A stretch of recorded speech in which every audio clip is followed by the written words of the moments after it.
আসসালামু আলাইকুম ওয়ারাহমাতুল্লাহ। স্বাগতম আমাদের ইসলামের আলো চ্যানেলে এবং ইসলাম ও আধুনিক বিজ্ঞান সিরিজের নতুন পর্বে।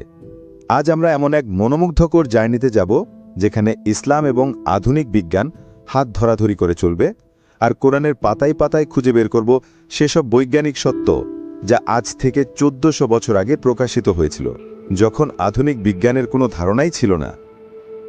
প্রিয় দর্শক, এই পর্বে আমরা আলোচনা করব মহাবিশ্বের সৃষ্টি, big bang and universe expansion, পানিচক্র ও বৃষ্টি, ওয়াটার সাইকেল, সমুদ্রের রহস্য, sea barrier and deep ocean, মানব ভ্রূণের বিকাশ, হিউম্যান এমব্রায়ো ডেভেলপমেন্ট এবং পাহাড়ের ভূমিকা, মাউন্টেন্স অ্যান্ড আর্থস স্টেবিলিটি।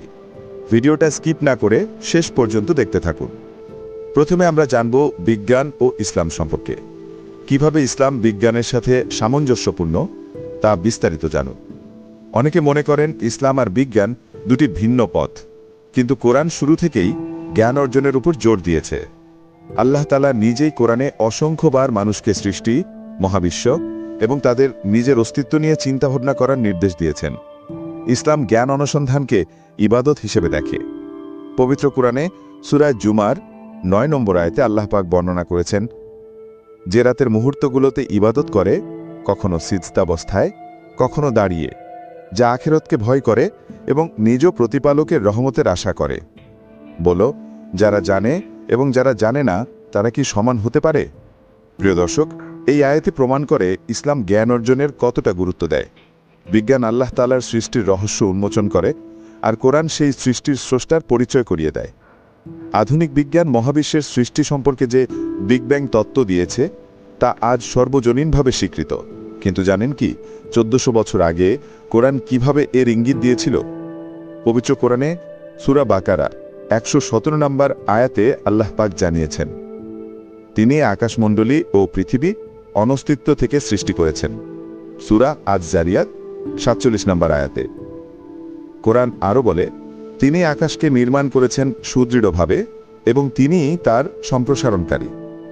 বিংশ শতাব্দীর আগে মানুষ জানত না যে মহাবিশ্ব প্রসারিত হচ্ছে। বিজ্ঞানী এডউইন হাবল 1929 সালে প্রমাণ করেন যে গ্যালাক্সিগুলো একে অপরের থেকে দূরে সরে যাচ্ছে। কোরআনের এই আয়াতটি কতটা নির্ভুল তা ভাবলে অবাক হতে হয়। প্রিয় দর্শক, এবার আমরা পানিচক্র ও বৃষ্টি সম্পর্কে জানব। আধুনিক বিজ্ঞান বিস্তারিতভাবে পানিচক্রের প্রক্রিয়া ব্যাখ্যা করেছে। কোরআন এই জটিল প্রক্রিয়াকে কিভাবে বর্ণনা করেছে? সূরা আনআম এর 99 নম্বর আয়াতে মহান আল্লাহ বলেছেন, তিনিই সে সত্তা যিনি আকাশ থেকে বাড়ি বর্ষণ করেন, অতঃপর এর দ্বারা আমি সকল প্রকার উদ্ভিদ উৎপন্ন করি। সূরা আন-নূর 43 নম্বর আয়াতে আল্লাহ আরও জানিয়েছেন, তুমি কি দেখো না যে আল্লাহ মেঘমালাকে সঞ্চালিত করেন, তারপর সেগুলোকে একত্রিত করেন, অতঃপর সেগুলোকে স্তূপীকৃত করেন, অতঃপর তুমি দেখতে পাও যে তার মধ্য থেকে বৃষ্টিধারা নির্গত হচ্ছে। আধুনিক আবহাওয়া বিজ্ঞানীরা এই প্রক্রিয়াকেই বিস্তারিতভাবে ব্যাখ্যা করেছেন। মেঘ কিভাবে তৈরি হয়, বাতাসের দ্বারা চালিত হয় এবং তারপর বৃষ্টিপাত ঘটায়, এর প্রতিটি ধাপ কোরআনের বর্ণনার সাথে আশ্চর্যজনকভাবে মিলে যায়। প্রিয় দর্শক, এবার আমরা সমুদ্রের রহস্য জানব। এই বিষয়ে কোরআনে কি উল্লিখিত রয়েছে? সমুদ্রের গভীরতা সবসময় রহস্যময়। বিজ্ঞানীদের সাম্প্রতিক আবিষ্কারগুলো সমুদ্র সম্পর্কে অনেক নতুন তথ্য দিয়েছে। কোরআন সেই সব রহস্যের ইঙ্গিত দিয়েছিল 1400 বছর আগে। সূরা আর রহমান 16 এবং 20 নম্বর আয়াতে আমাদের স্রষ্টা মহান আল্লাহ রাব্বুল আলামিন জানিয়েছেন, তিনি দুই সমুদ্রকে প্রবাহিত করেছেন যারা পরস্পর মিলিত হয়, কিন্তু তাদের মাঝে রয়েছে এক অন্তর্বর্তী প্রতিবন্ধক যা তারা অতিক্রম করে না। আধুনিক বিজ্ঞানে প্রমাণিত, কিছু সাগর ও নদীর মিলনস্থলে দুইটি ভিন্ন পানির স্তর একে অপরের সাথে মিশে যায় না। তাদের ঘনত্ব, লবণাক্ততা এবং তাপমাত্রার ভিন্নতার কারণে তাদের মাঝে একটি অদৃশ্য দেয়াল থাকে। সূরা আন-নূর 40 নম্বর আয়াতে আরও বলা হয়েছে, অথবা তাদের কর্ম গভীর সমুদ্রের অন্ধকারের মতো, যাকে আবৃত রাখে তরঙ্গমালা, যার উপর রয়েছে আরও তরঙ্গ, তার উপর মেঘমালা, অন্ধকারের স্তরের উপর স্তর। যখন সে তার হাত বের করে তখন তা দেখাও প্রায় অসম্ভব। আধুনিক ডুবোযান এবং সাবমেরিনগুলো দেখিয়েছে যে সমুদ্রের গভীরতা এতটাই অন্ধকার যে কোনো আলো প্রবেশ করতে পারে না। কোরআনের এই বর্ণনা এতটাই নির্ভুল যে তা কেবল গভীর সমুদ্রের অভিজ্ঞতা থেকেই সম্ভব। প্রিয় দর্শক, এবার আমরা সবথেকে মনোমুগ্ধকর বিষয় জানব, মানব ভ্রূণের বিকাশ, মাতৃগর্ভের অলৌকিকতা। মানব সৃষ্টি এক অসাধারণ প্রক্রিয়া। আধুনিক এমব্রায়োলজি বা ভ্রূণতত্ত্ব এই প্রক্রিয়াকে বিস্তারিতভাবে ব্যাখ্যা করেছে। কোরআন কিভাবে মানব সৃষ্টির প্রতিটি ধাপকে বর্ণনা করেছে। সূরা দাহর আল ইনসান 2 নম্বর আয়াতে স্পষ্টভাবে উল্লেখিত রয়েছে, আমি মানুষকে সৃষ্টি করেছি এক মিশ্র শুক্রবিন্দু থেকে, তাকে পরীক্ষা করার জন্য, অতঃপর তাকে করেছি শ্রবণকারী, দর্শনকারী।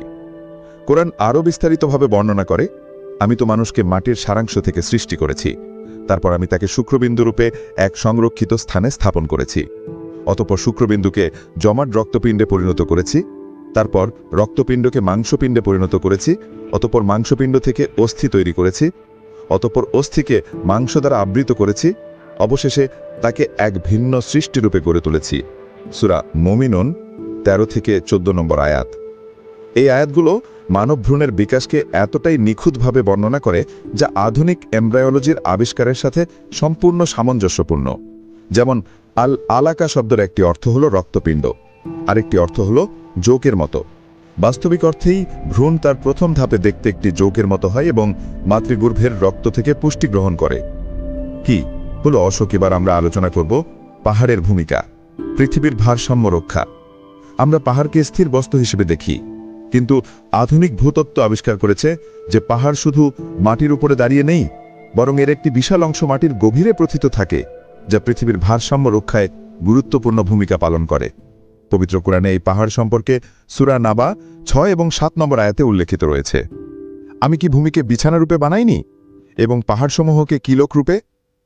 কিলক বা আওয়াজ শব্দটি একটি তাঁবুর খুঁটিতে বোঝায়, যা তাঁবুকে দৃঢ়ভাবে ধরে রাখে। বিজ্ঞানীরা আবিষ্কার করেছেন যে পাহাড়গুলোর টেকটনিক প্লেটের স্থিতিশীলতা রক্ষা করে, যা ভূমিকম্প প্রতিরোধে সাহায্য করে।